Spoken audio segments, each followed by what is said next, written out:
세상 모든 일의 끝에는 꼭 뒤따르는 것이 있습니다. 무엇일까요? 네, 바로 평가입니다. 평가.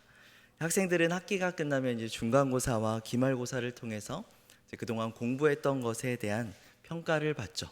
그리고 회사의 세미나나 프로젝트가 끝나도 꼭 그것에 대한 그 결과에 대한 평가를 내리곤 합니다. 그리고 교회에서도 마찬가지입니다. 어떤 사역이나 행사가 끝나면 이 결과에 대한 보고서나 또 회의를 통해서 평가를 하곤 합니다. 그리고 심지어 나라에서 가장 높은 대통령이라 할지라도 이 평가를 피해갈 수는 없지요. 임기가 끝나면 이 국민과 여론에 의해서 이 임기 동안의 업적이나 결과물들을 놓고 수많은 평가를 받곤 합니다. 그렇다면 이 갈릴리와 사마리아 그리고 유대 지역을 부지런히 다니시며 수많은 사람들에게 말씀을 선포하시고 가르치시고 또 여러 기적과 표적을 보이시며 공적인 사역을 감당하셨던 이 예수님은 어떤 평가를 받으셨을까요? 오늘 본문은 이 예수님이 대중을 대상으로 하시는 이 공적 사역이 끝난 시점에서 저자인 요한의 평가라고 할 수 있습니다. 그럼 예수님이 어떤 평가를 받으셨는지 우리 본문 37절을 함께 읽도록 하겠습니다. 시작. 이렇게 많은 표적을 그들 앞에서 행하셨으나 그를 믿지 아니하니. 예수님께서 많은 표적을 행하셨죠. 많은 표적을 사람들 앞에서 행하셨지만 그들은 여전히 예수님을 믿지 않았다라는 것이 예수님의 3년간의 사역에 대한 결과이자 평가였습니다. 여기서 언급한 이 표적은 어떤 특정한 표적을 이야기하는 것이 아니라 이제까지 행하신 이 여러 표적에 대해서 이야기하는 것인데요. 우리가 잘 알고 있는 이 베데스다 연못에서 38년 된 병자를 고치신 기적, 그리고 또 오병이어의 기적, 또 나사로를 살리신 기적 외에도 많은 기적을 행하셨지만 이에 대한 세상의 반응, 그것이 불신이었다라고 말하고 있습니다. 여러분 참 신기하지 않습니까? 다양한 기적들, 죽은 자가 살아나기도 하고 또 38년 된 병자가 고쳐지기도 하고 정말 누구도 흉내내지 못하는 그런 신기한 기적들을 직접 두 눈으로 본다면, 그리고 그것을 직접 경험한 자들의 생생한 증언을 듣는다면 수많은 사람들이 확신을 가지고 예수님을 끝까지 따를 것만 같은데 그렇지가 않았다라는 것입니다. 제가 고등학교 2학년 때 간절하게 기도했던 기도 제목이 방언받기였습니다. 방언하는 형 누나들이 좀 있었거든요. 그리고 또 이 집사님들 권사님들 보면서 너무 신기한 거예요. 그래서 방언만 받으면 저거는 하나님이 살아계신다는 확실한 증거다. 제가 그렇게 생각을 해서 이 방언만 받으면 내가 진짜 하나님만 살아계신다는 것을 확실하게 믿을 수 있을 것 같았습니다. 그래서 정말 간절하게 방언을 달라고 기도했고 드디어 고2 여름 수련회 때 이 기도하는 가운데 방언을 받았습니다. 이 방언이 터지고 정말 너무나도 기쁘고 감격스러워서 연신 이 하나님께 감사의 기도를 올렸던 기억이 나는데요.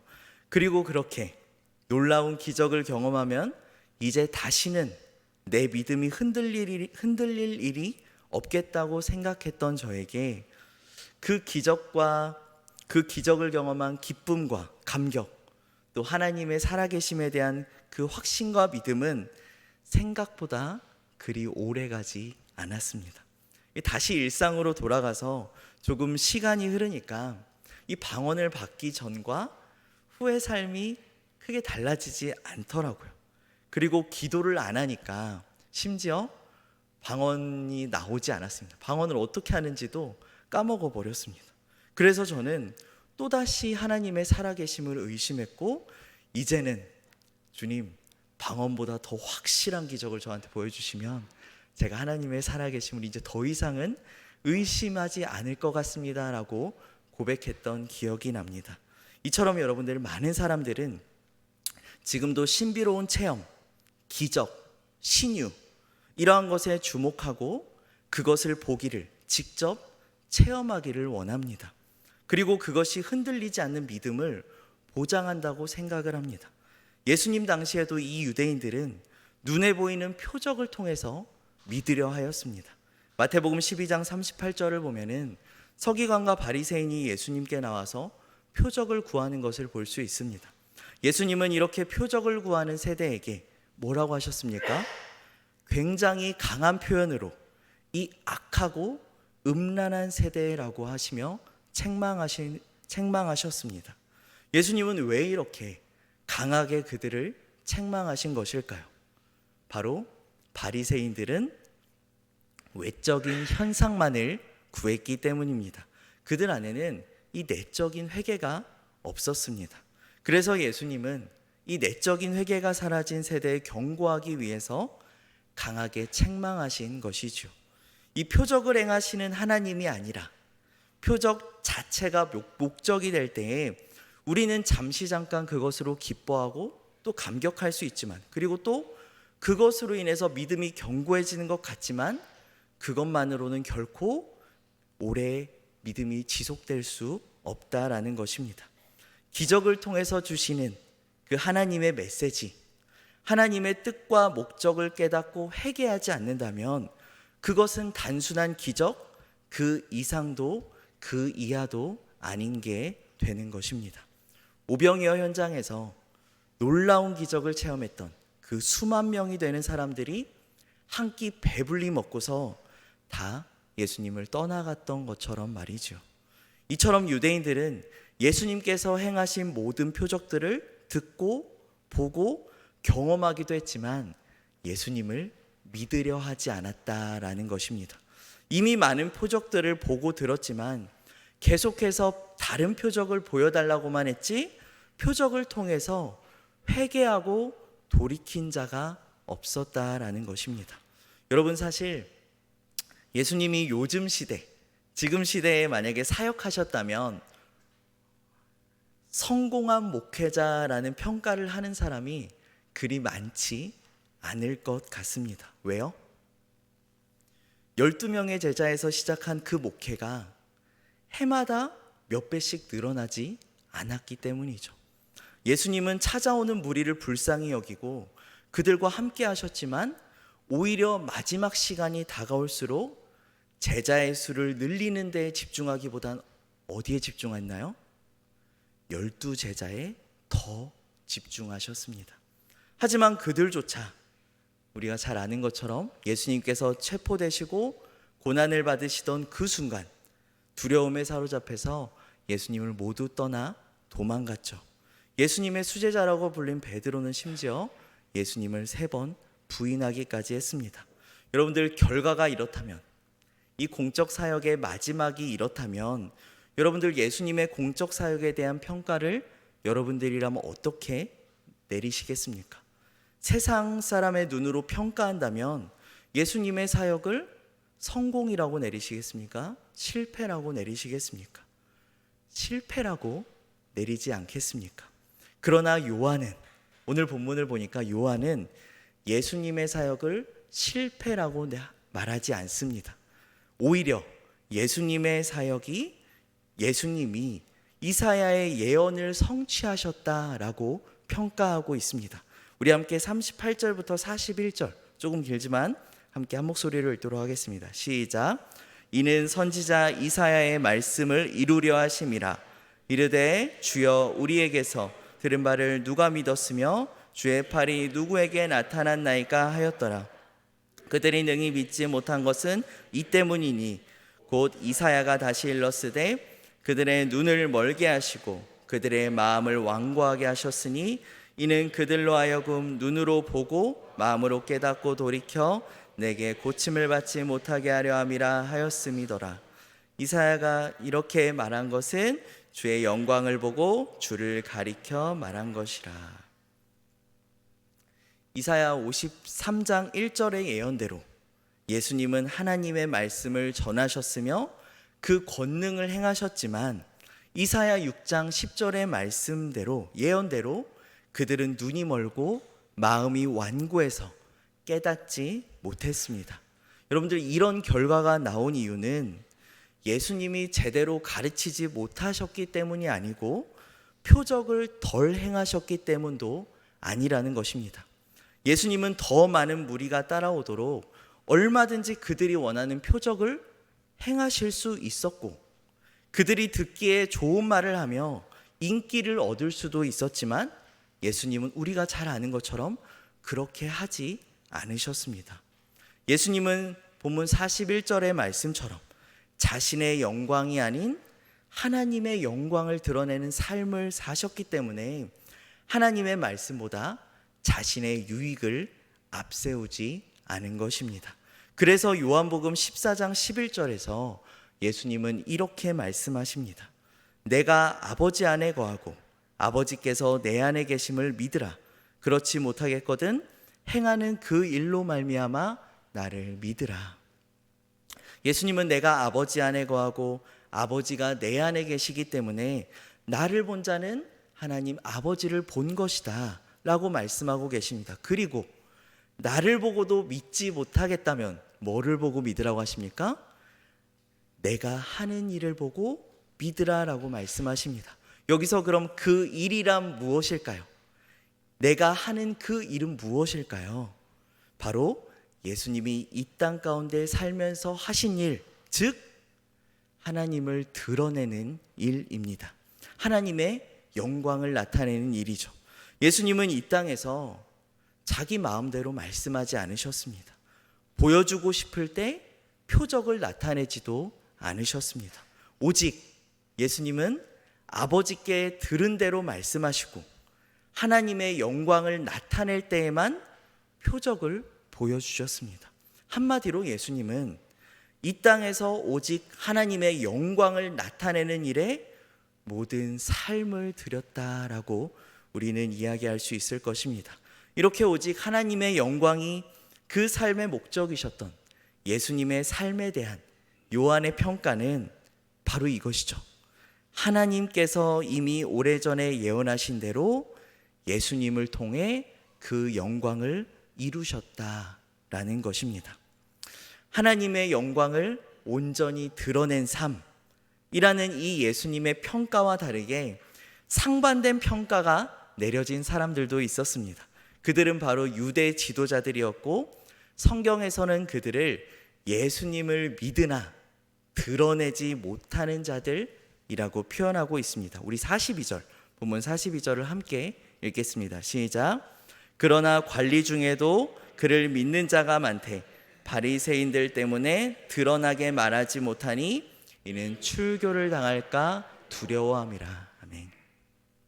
본문 42절 말씀을 보면 유대 지도자들 중에도 많은 자가 예수님을 믿었다고 하지요. 그러나 그들은 바리새인들 때문에 출교를 당할까 두려워서 자신이 예수를 믿는다는 사실을 말하지 못했다라고 말씀하고 있습니다. 여기서 출교란 일종의 추방입니다. 추방. 당시 이 유대 사회의 공적 예배 기간이었던 회당으로부터의 추방을 말하는 것입니다. 따라서 이 사내들인과 같은 공직에 있던 자들이 이러한 회당에서 추방되는 것은 자신들이 지금껏 어렵게 쌓아 올린 이 사회적 신분과 지위를 상실하는 것이라고 볼 수 있습니다. 그들은 예수님이 누구신지 알았지만, 진심으로 깨달았지만, 믿음이 있었지만 사회적 불이익과 또 사람들의 시선 때문에 자신의 신앙을 드러내지 못하고 두려움에 사로잡혀 있었던 것입니다. 이처럼 세상의 시선, 비난 혹은 자신이 손해를 볼까 두려워 자신의 믿음을 드러내지 못하는 자들, 이런 신앙, 이런 믿음에 대한 요한의 평가는 이렇습니다. 우리 본문 43절을 한번 읽겠습니다. 시작. 그들은 사람의 영광을 하나님의 영광보다 더 사랑하였더라. 아멘. 요한은 그들이 하나님의 영광보다 사람의 영광을 더 사랑했다라고 평가합니다. 쉬운 성경을 보면 그들이 사람에게 칭찬받는 것을 하나님께 칭찬받는 것보다 더 좋아했다라고 표현하고 있습니다. 이 사람들의 인정, 그로 인한 안전, 더 중요하게 생각했던 이들에게 요한은 지금 예수님과는 대조되게 비판적인 평가를 내리고 있는 것이죠. 제가 청년부 때 중국 연변으로 이 단기 선교를 다녀온 적이 있었습니다. 사진을 보시면 그곳에서 신앙생활을 하고 있는 저희 저를 찾지 마시고 신앙생활을 하고 있는 중국 청년들을 만날 수 있었고, 또 조선족들입니다. 조선족들을 만날 수 있었고, 많은 이야기들, 또 삶의 간증들을 들을 수 있었습니다. 그 가운데 가장 기억에 남는 것은 이 청년들이 자신들이 기독교인이라는 그 신분을 드러내는 순간부터 공무원이 될 수 없다라고 했습니다. 그리고 공무원이 될 수 없는 것은 당연하고, 일반적인 그 기업 채용에서도 온갖 불이익과 제한이 생긴다고 고백하는 것을 들었습니다. 그럼에도 불구하고 여기 있는 청년들은 자신이 그리스도인임을 드러내는 그 일에 주저하거나 숨기지 않고 열심히 주를 섬기고 신앙생활하는 모습을 본 것이 참으로 놀라웠습니다. 그들은 여러분, 어떻게 이렇게 자신의 생계에 위협이 오는 이 청년의 때에 취업이 제한이 되는데, 그러한 상황 속에, 그런 어려운 상황 속에서도 그리스도인임을 당당하게 드러낼 수 있었던 것일까요? 그것은 바로 사람에게 칭찬받는 것보다 하나님께 칭찬받는 것을 더 사랑했기 때문이 아니겠습니까? 사람에게 기쁨이 되기보다는 하나님께 기쁨이 되기를 소망했기 때문이 아니겠습니까? 그들은 하나님의 영광을 위한 일이 먹고 사는 일보다 삶의 우선순위에 바로 놓여져 있었기 때문입니다. 이처럼 하나님의 영광을 더 사랑하는 자는 예수님이 가신 그 길을 따라가게 됩니다. 예수님께서 그 길을 먼저 가셨고, 우리도 사랑과 희생과 인내와 자기 부인으로 그 십자가의 길을 가게 되는 것입니다. 무엇을 위해서입니까? 바로 사람의 영광, 나의 영광이 아닌 오직 하나님의 영광을 위해서 말이죠. 우리 사랑하는 새누리 성도 여러분, 예수님은 이 사람의 영광이 아니라 하나님의 영광을 사랑하는 분이었습니다. 예수님이 말구유에서 태어나서 식사할 겨를도 없이 바쁘게 사역하셨죠. 그리고 흔들리는 배에서 잠이 들 정도로 피곤하게 돌아다니시고, 먹을 것이 없어서 때로는 남의 밀밭을 지나가다가 이삭을 잘라서 비벼 먹기도 하시고, 결국은 체포되어서 채찍에 맞고 십자가에서 수치스럽게 죽임을 당하는 삶을 사셨습니다. 여러분들 왜 그렇게 사셨습니까? 그것은 바로 하나님의 영광을 위해서입니다. 십자가의 길이 곧 하나님의 영광이었기 때문이죠. 겟세마네 동산에서 예수님이 땀방울이 핏방울이 되도록 드린 기도의 궁극적인 목적이 무엇입니까? 십자가를 지게 해달라는 것이었습니까? 왜요? 그것이 하나님께서 받으실 그 십자가가 그 영광, 하나님의 영광의 클라이맥스였기 때문이죠. 하나님은 십자가에서 가장 큰 영광을 받으신 것입니다. 그래서 주님의 마지막 기도는 하나님의 영광을 위해 십자가를 끝까지 지게 해주십시오라는 기도 제목을 드렸던 것입니다. 그렇다면 여러분, 우리는 누구의 영광을 위해 살아가고 있습니까? 요즘 우리가 드리는 기도의 목적은 무엇인가요? 기도의 제목은 무엇인가요? 그것이 내 영광을 구하는 것입니까? 아니면 하나님의 영광을 구하는 것입니까? 예수님처럼 매 순간 나의 영광이 아닌 하나님의 영광을 위해서 그분의 뜻을 구하고 그 뜻대로 살아가길 원합니다. 주님이 먼저 가신 그 영광의 길을 우리도 함께 따르기를 원합니다. 이런 삶은 때로는 물론 희생이 요구될 수 있고요, 내가 하고 싶은 것을 내려놓아야 할 때도 있고요, 끝까지 참아야 될 때도 있고요, 나의 욕심과 이기심을 날마다 부인해야 하는 삶이지만, 십자가를 따르는 그 길 위에 하나님의 영광이 온전히 드러남을 우리가 꼭 기억하시길 바랍니다. 그래서 힘들 때마다 주님을 바라보면서 누구든지 나를 따라오려거든 자기를 부인하고 자기 십자가를 지고 나를 따르라 말씀하신 그 예수님의 사랑과 희생을 다시 마음에 새기면서 하나님의 뜻과 영광을 소망하는 마음으로 한 걸음씩 나아가는 우리 성도님들 되시기를 간절히 축복합니다. 새누리 모두가 정말 이 땅에서 우리의 삶이 끝날 때 성도 인동열은, 성도 김아무개는 사람의 영광보다 하나님의 영광을 더 사랑하였더라 라는 평가를 받는 주님의 귀한 종들 되시기를 주님의 이름으로 간절히 축원합니다.